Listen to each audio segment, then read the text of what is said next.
আসসালামু আলাইকুম ওয়া রাহমাতুল্লাহি তাআলা ওয়া বারাকাতুহু। কেমন আছেন সবাই? আশা করছি আল্লাহ তাআলার অশেষ রহমতে সবাই ভালো আছেন। আজকে আপনাদের সাথে এমন কিছু শিরকে ভরা বাংলা গান নিয়ে কথা বলবো যে গানগুলি বাংলাদেশের মানুষের কাছে খুবই জনপ্রিয়। শুধু বাংলাদেশি মানুষ না, বাংলা ভাষাভাষী সব মানুষের কাছেই জনপ্রিয়। কি সেই গানগুলি যে গানগুলির মধ্যে শিরকে ভরপুর, যে গানগুলিতে আল্লাহ তাআলার সাথে শিরিক করা হয়েছে, কিন্তু হরহামেশাই মানুষ সেই গানগুলি জেনে না জেনে, বুঝে না বুঝে মুখে আওড়াতে থাকে। মূল আলোচনায় যাওয়ার আগে তো চলুন কথা না বাড়িয়ে কোন কোন বাংলা জনপ্রিয় গানগুলিতে শিরক রয়েছে সে বিষয় সম্পর্কে জেনে আসি।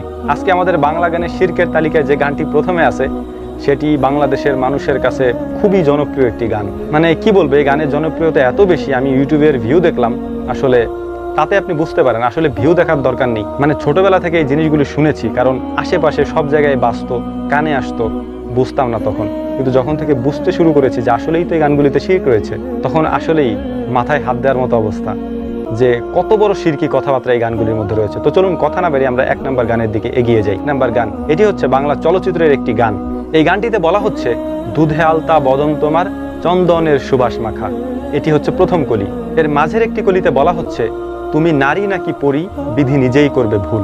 অর্থাৎ তুমি কি নারী নাকি পরী, সৃষ্টিকর্তা নিজেই ভুল করবে যে সে তোমাকে নারী বানিয়েছে নাকি পরী বানিয়েছে। মানে সৃষ্টিকর্তা তোমার সৃষ্টি দেখে, তোমার সৌন্দর্য দেখে কনফিউশনের মধ্যে পড়ে যাবে সে কি তোমাকে নারী বানিয়েছে নাকি পরী বানিয়েছে। এটি হচ্ছে সরাসরি একটি বাংলা গানের কথা। এখানে কোনো মার প্যাচ নাই, এখানে কোনো ঘোর প্যাচ নাই। সরাসরি বলা হচ্ছে তুমি নারী নাকি পরী, বিধি নিজেই করবে ভুল। অর্থাৎ সৃষ্টিকর্তা নিজেই ভুল করবে যে সে তোমাকে নারী বানিয়েছে নাকি পরী বানিয়েছে। এর কারণ হচ্ছে তোমার সৌন্দর্য এত বেশি যে সে কনফিউশনের মধ্যে পড়ে যাবে।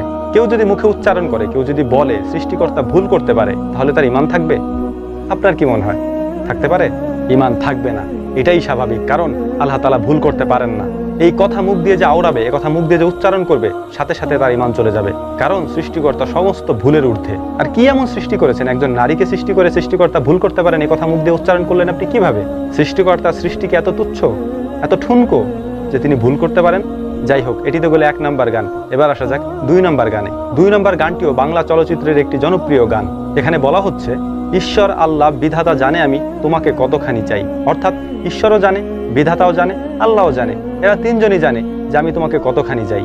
অর্থাৎ একজন আরেকজনকে পাওয়ার গুরুত্ব বোঝাতে গিয়ে একথা বলছে যে আমি তোমাকে কতখানি চাই, এরা তিনজনই জানে। যখন আল্লাহ তাআলার সাথে আপনি শিরিক করবেন, অর্থাৎ আপনি তার সাথে কাউকে শরিক করছেন। বিধাতা আল্লাহ তাআলার গুণবাচক নাম নয়, ঈশ্বর আল্লাহ তাআলার গুণবাচক নাম নয়, এটা আমি আপনি আল্লাহ তাআলাকে ডাকতে পারবেন না।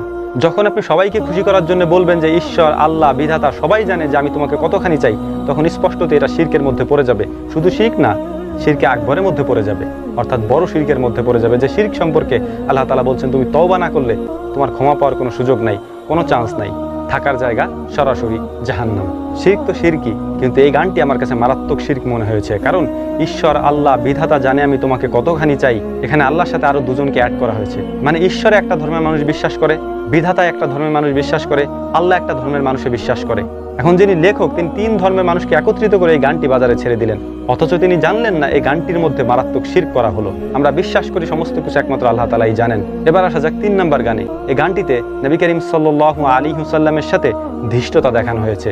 কি ধৃষ্টতা দেখানো হয়েছে আমি আপনাকে বলছি। এই গানটিও বাংলা চলচ্চিত্রের একটি গান। এখানে বলা হচ্ছে, বাবা যে আমার সোনার মদিনা, বাবা যে আমার স্বর্গের ঠিকানা। প্রথম কথা হচ্ছে, আপনি আপনার বাবাকে যদি মদিনার সাথে তুলনা করেন, তাহলে কার সাথে বেয়াদবি করা হয়?